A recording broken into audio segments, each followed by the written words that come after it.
نماز پڑھنے کے لیے وطن نہیں بنایا گیا کہ ہم نے اذانیں دینی ہیں، نمازیں پڑھنی ہیں، جماعتیں کرانی ہیں۔ یہ کام ہندوستان میں آج بھی ہوتا ہے، وہاں مسجدوں میں اذان بھی ہوتی ہے، جماعت بھی ہوتی ہے، تلاوت بھی ہوتی ہے، مدارس بھی ہیں، مساجد بھی ہیں، عربی ادب بھی ہے، سارا کچھ ہے۔ وہ پریشان کرتے ہیں، اس سے قطع نظر کرتے ہیں، وہ تکلیف دیتے ہیں، لیکن پابندی نہیں ہے۔ یہ سارے کام وہاں بھی۔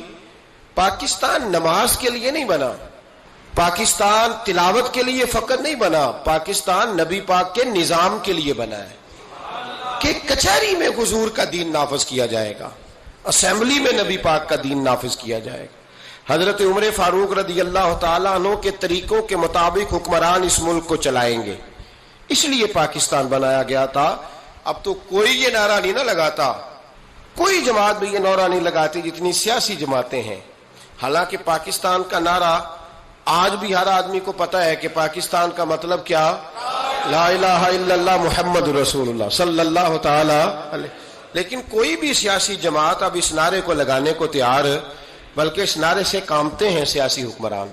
ان کو ڈر آتا ہے، ان کو پتا ہے کہ جب پاکستان کا ترجمہ لا الہ الا اللہ محمد رسول اللہ ہوگا تو سب سے پہلے ہمارے لیے مشکل بنے گی، ہمیں سب سے پہلے احتساب کے کڑے مراحل سے گزرنا پڑے گا۔ دیکھیں نا، جمہوریت کے لیے اگر پاکستان بنا تھا تو جمہوریت تو میں ہمیشہ کہتا ہوں ہندوستان کی جمہوریت آج بھی پاکستان سے بڑی مستحکم ہے۔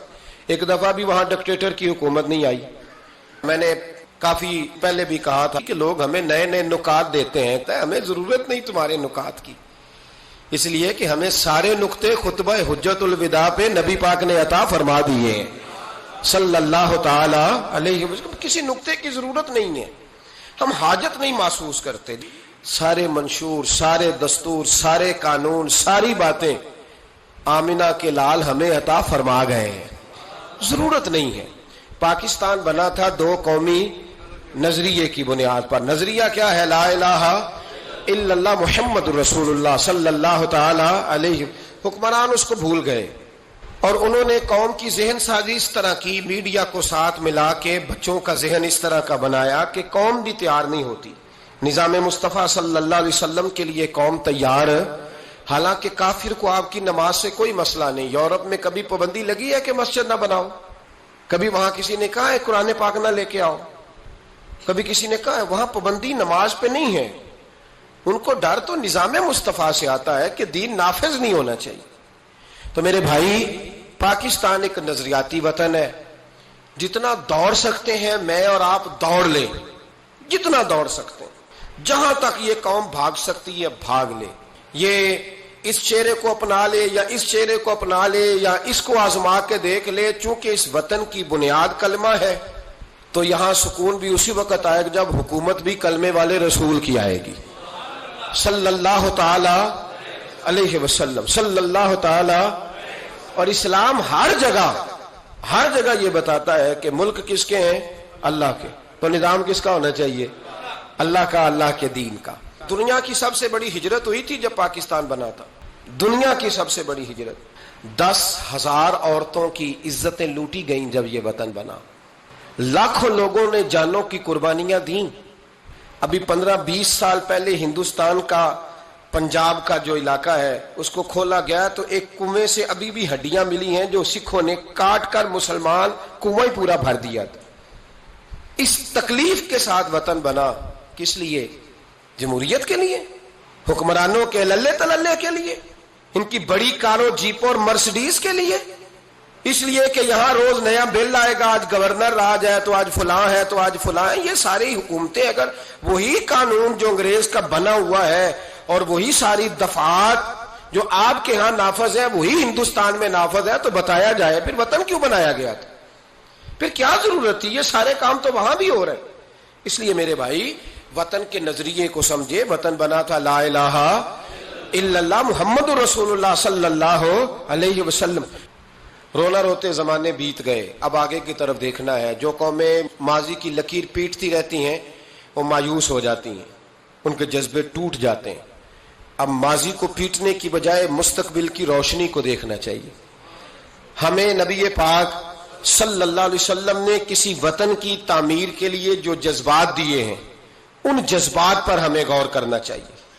حکمران تو جو کر رہے ہیں وہ تو کر ہی رہے ہیں، اور جو وہ کریں گے وہ بھی سب کو نظر آ رہا ہے، اور ہمیں سمجھ لگ رہی ہے کہ آئندہ بھی کیا ہونے جا رہا ہے، ہم نے کیا کرنا ہے۔ ایک جملہ میں کہنے لگا ہوں، اگر کسی کو تکلیف ہو تو مجھے خوشی ہوگی۔ ایک جملہ میں کہنے لگا ہوں، اگر کسی کو پریشانی ہوگی تو مجھے بڑا ہی اچھا لگے گا، کسی بڑے آدمی کو پریشانی ہوگی تو مجھے خوشی ہوگی۔ وہ جملہ کیا ہے وہ سن لیں، یہ ملک حکمرانوں کا نہیں ہے، یہ ملک عوام کا ہے۔ اس لیے کہ حکمرانوں کے بچے تو یورپ میں رہتے ہیں، ان کی تو ٹکٹیں بک ہوتی ہیں، جب تک یہ اسمبلی میں ہوتے ہیں یہاں ہوتے ہیں، اور جب حکومتیں ختم ہوتی ہیں تو یہ یہاں موجود، ان سب کے تو باہر کاروبار ہیں، رہائشیں ہیں، اولادیں ہیں۔ تو یہ وطن کس کا ہے؟ پاکستان وطن کس کا ہے؟ یہ ہمارا وطن ہے، یہ حکمرانوں کا نہیں ہے۔ دیکھیں نا، گھر اس کا ہے جس نے گھر کے اندر رہنا ہے، جس نے گھر میں رہنا نہیں اس کا وطن ہم نے رہنا ہے، ہماری نسلوں نے رہنا ہے۔ تو ہم کسی کے ذمہ کیوں لگاتے ہیں؟ ہم اپنے وطن کا خود خیال کیوں نہیں کرتے؟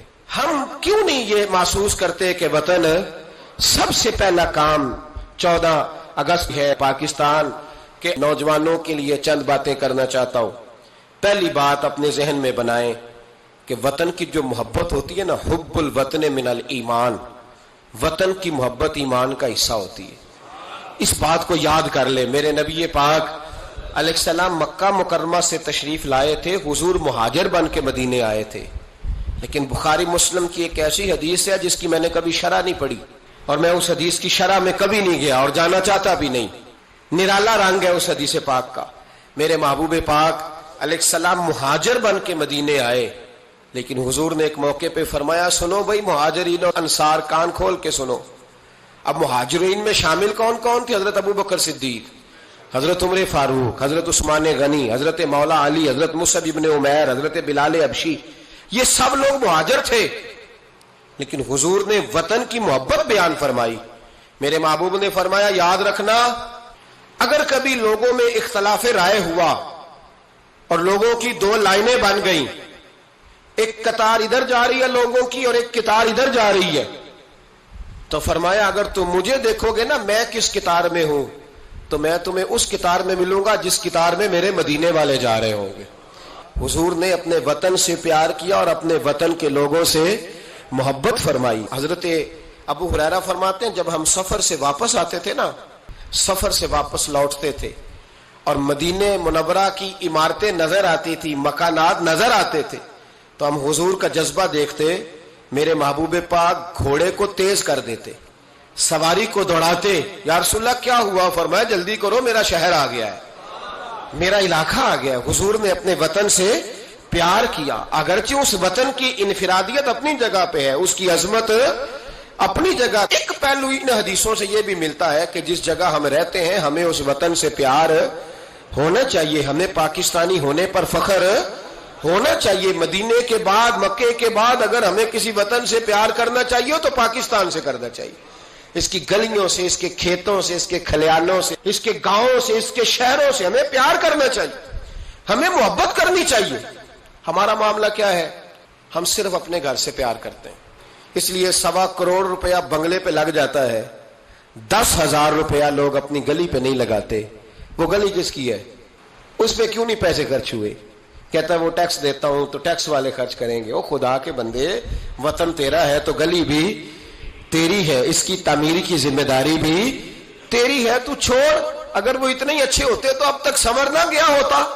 تو اپنی گلی کا خیال کر، تو اپنے علاقے کا خیال کر، تو اپنی بستی کا خیال کر، تو توجہ دے، تو اس کی تعمیر میں کردار ادا کر۔ الیکشن آیا تو لوگوں نے کوڑے کی تصویریں کھینچ کھانچ کے سوشل میڈیا پہ ڈالی، فلاں ایم صاحب نے بھی اپنے علاقے سے کوڑا نہیں اٹھوایا، فلاں نے بھی کوڑا نہیں اٹھوایا۔ کوڑا جب بارش ہوتی ہے تو تعفن پھیلتا ہے، ایسی سخت بدبو آتی ہے جس سے امراض پیدا ہوتے ہیں۔ حکمران نے کوڑا نہیں اٹھایا، بلدیہ کے لوگوں نے ذمہ داری محسوس نہیں کی، ایم این اے صاحب کے حلقے میں ڈھیر لگے ہوئے کوڑے کے۔ لیکن ایک سوال ہے، پوچھنے کی اجازت ہونی چاہیے۔ وہ سوال یہ ہے کہ کوڑا اٹھانے والے نے تو نہیں اٹھایا، پر بتائیے کوڑا پھینکا کس نے تھا؟ جو آدمی سودا خریدنے کے لیے 4 گلیاں آگے جا سکتا ہے، وہ کوڑا پھینکنے کے لیے بھی تو جا ہی سکتا ہے نا، اس کو پتا ہے نا کوڑا پھینکنے کی جگہ، پھینکا کس نے کوڑا؟ اچھا ایک بات اور ذرا آپ کی توجہ کے لیے،